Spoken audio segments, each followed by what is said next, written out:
What I'm going to do, not just in Parliament, but out in the country more importantly, we're going to build a mass movement for real change. Well, this is now getting ridiculous.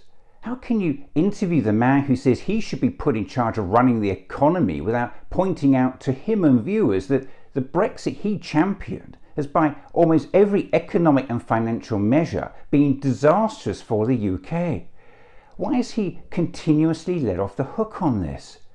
Next time Farage talks to journalists about how his party is the one to get the economy growing, how about pointing out the OBR, that's the Office for Budget Responsibility, say Brexit will reduce the UK's potential GDP by 4% in the long run by lowering the trade intensity of the economy.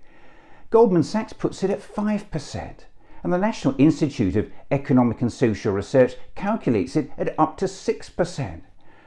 Now, of course, the pandemic and Russia's illegal war in Ukraine has had an impact on the UK's economy, as has rising energy prices.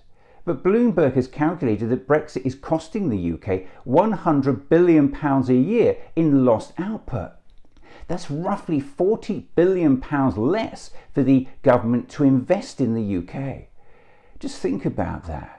It's £40 billion less to invest in our hospitals and our schools and our public services that we all rely on. And thanks to Brexit, UK business is now being crucified by additional red tape and extra costs. And it just gets worse.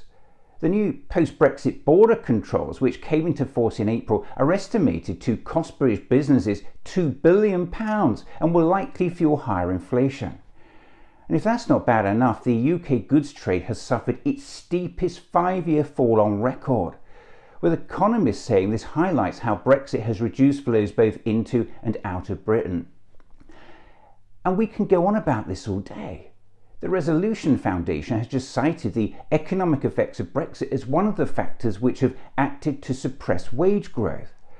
How is it even possible that none of this is being mentioned to viewers and the man who championed Brexit?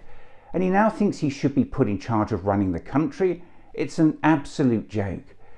And this applies to other parties too. How can we have a serious discussion about growth whilst politicians on all sides are refusing to discuss all this?